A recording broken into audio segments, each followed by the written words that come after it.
喺香港理工大學 ，STEM 唔只係學科，而係一種解決問題嘅能力。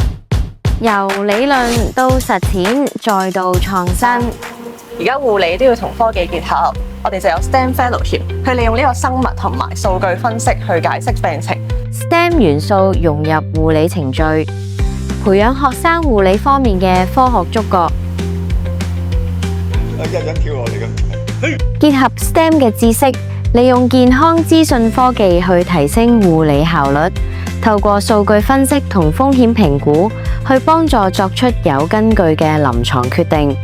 無論係 Hackathon、創價比賽，定係人工智能與工業中心嘅 3D 打印技術，係導師指導與初創基金嘅全力支持下，每一個想法都有機會被實現。